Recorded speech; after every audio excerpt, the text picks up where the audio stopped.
আসসালামু আলাইকুম প্রিয় দর্শক, থামেলার টাইটেল দেখে অবশ্যই বুঝে গেছেন আজকে কোন ব্যাপারে কথা বলবো। একদম ফিট ছাড়া, একদম শুরু থেকে ডিম পর্যন্ত, ডিম না মৃত্যুর আগ পর্যন্ত মুরগি কি খাবার খাওয়াবেন, অল্প খরচে স্বল্প সময়ের ভিতরে খাদ্য বানাবেন। আসলে সবচেয়ে উপকারে আসবে তাদের, আজকে যাদের আসলে অল্প আকারে মুরগি আছে, ফিটের বস্তা কিনতে পারে না।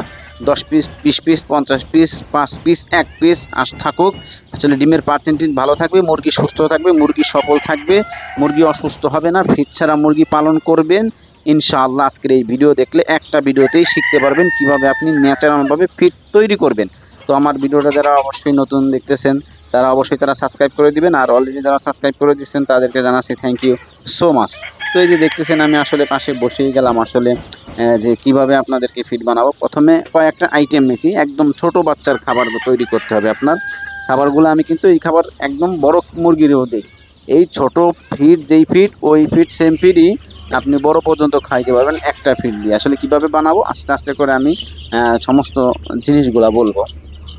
প্রথমত আপনাকে আসলে প্রথমে শুরু করতে হবে যে জিরো ফিটটা কয়েকটা আইটেম নিয়ে আপনার হলো মেলে আসলে গুঁড়া করতে হবে। আর গুঁড়া যদি না করেন, আপনি গুঁড়া ফিট কিনতে পাওয়া যায়, যেমন আপনি ভুট্টা ভাঙ্গা একদম চিকন চিকন, যেটা একদম পাউডার হয়ে যায়, যেটা গুঁড়া গুঁড়া সুজি সুজি, ওইটা কিনতে হবে।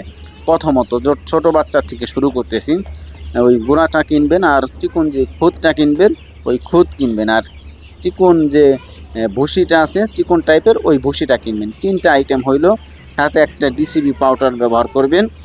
ডিসিবি পাউডারটা দেওয়ার অনেক কারণ আছে, এটা মুরগির ক্ষেত্রে অনেক ভালো কাজ করে। ওইটা দিবেন। কিছু তিরফলার পাউডার দিবেন, বাচ্চা মুরগির আসলে হজম শক্তি ভালো করবে, পায়খানা ক্লিয়ার রাখবে, পায়খানা করতে কষ্ট হবে না। এই কারণে কয়েকটা উপাদান দিয়ে আপনি সর্বপ্রথমে চাইলে কিন্তু একটু ফিটে এখানে ব্যবহার করতে পারেন, ছোট্ট সময় শুধুমাত্র, বড় হলে না। ছোট সময় চাইলে এর ভিতরে আসলে 5 কেজি খাবারের মতো আপনি 1-2 কেজি ফিট দিতে পারেন, তাহলে মুরগিগুলার গ্রোথ ভালো আসবে, মুরগিগুলা সুস্থ সবল একটু ভালো থাকবে ছোট সময়। কয়েকটা আইটেম, তারপর যখন আপনার বড় হয়ে যাবে, বাচ্চাগুলো এরকম ম্যাচিউরড হয়ে যাবে, তখন কিন্তু আপনি যে কোনো খাবার দিতে পারেন। যে কোনো খাবার বলতে এখানে আরও কয়েকটা আইটেম বাড়াবেন আপনি খাবার। এবার দেখতেছেন এখানে 5টা আইটেম, 1টা 2টা 3টা 4টা, আর একটা আইটেম অলরেডি দিয়েছি, সেটা হবে ভাত। ওইখানে 4টে আইটেম আছে, একটা আছে গম, একটা আছে চাউল, একটা আছে ধান, একটা আছে ভুসি। এই 4টে আইটেম আপনি একসাথে মিশ্রণ করবেন, চাউল, গম, ভুসি, ধান। তো 4টে আইটেম যখন আপনার নেওয়া হয়ে যাবে সম্পূর্ণ, আসলে সম্পূর্ণ আইটেম আপনি একটা চটে, একটা ছালার চট, একবার তো বস্তা অথবা ফ্লোরে নিতে পারেন। তো ফ্লোরে ঢালবেন প্রত্যেকটা আইটেম ঢালার পরে আসলে আপনার কি করতে হবে, প্রত্যেকটা আইটেম মিশ্রণ করতে হবে হাত দিয়ে। হাত দিয়ে ভালো করে মিশ্রণ করে, এটা কিন্তু বড় মুরগির খাবার হয়ে যাবে। একদম ডিমের পার্সেন্টেজ আপনি ভালো পাবেন, অবশ্যই ডিসিবের পরিমাণটা একটু বেশি দেবেন, তাহলে মুরগি কিন্তু এরকম সুস্থ চেহারা, এমন চেহারার মুরগি করতে হইলে আসলে কিন্তু আসলে ফিটের তুলনায় এটা আসলে বেটার খাবার। এটা যদি আপনি করেন আসলে মুরগির গ্রোথও ভালো থাকবে। আমি তো অন্য অন্য খামারে গেছি, আসলে দেখছি মুরগিগুলা, তাদের মুরগির গ্রোথ আসলে কেমন, অনেকে আসলে পালতে পারে না, উস্কো খুস্কো, পালকগুলা থাকে না, পালকগুলা নষ্ট হয়ে যায়, অনেক রকমের মুরগি থাকে। তো সেই ক্ষেত্রে আসলে এই মুরগিগুলা অনেক তেজি, অনেক মানে শক্তিশালী, এবং কি রোগ প্রতিরোধ ক্ষমতাও দূর দূরান্ত। এইভাবে যদি ফিট পালন করে, আপনি যদি ফিটের যে দাম, আসলে ফিটের তুলনায় এটা যদি খাওয়ান, পাশাপাশি ফিটও খাইলেন, আসলে যখন ডিম পারবে লেয়ার লেয়ার কিছুটা দিলে কিন্তু আপনি ডিমের পার্সেন্টেজটা আরও ভালো পাবেন। তো ডিমের পার্সেন্টেজ ভালো পাইতে হইলে আসলে আরও মেডিসিন লাগবে। মুরগি এরকম সুস্থ পালকালা আসলে সুন্দর চেহারা রাখতে হইলে আরও কিছু মেডিসিনের দরকার আছে। সেই মেডিসিনের ব্যাপারে আজকের এই ভিডিওতে কথা বলবো না, ইনশাল্লাহ পরবর্তী ভিডিও আনবো, আমি ওই ব্যাপারে কথা বলবো। তাই সেই ভিডিওটা পাইতে অবশ্যই চ্যানেলটাকে সাবস্ক্রাইব করে দিবেন, পাশে থাকা বেল বাটন বাজিয়ে দিবেন।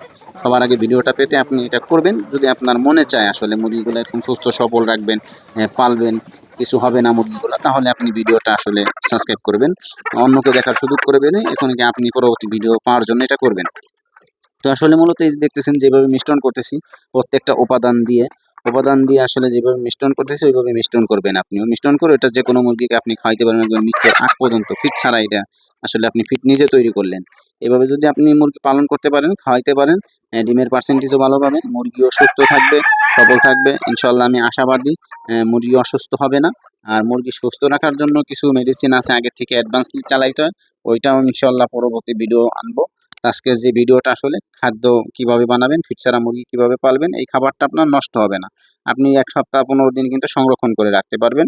আপনি বাটি মাইপে, মাইপে খাবার দিলেন, আসলে কি পরিমাণ আপনার মুরগি খায় ওই পরিমাণ আপনি একটা আইডিয়া করে খাবারটা দিলে অবশ্যই মুরগি সুস্থ থাকবে, সবল থাকবে। আজকে এই পর্যন্তই। ভালো থাকবেন, সুস্থ থাকবেন। আসসালামু আলাইকুম।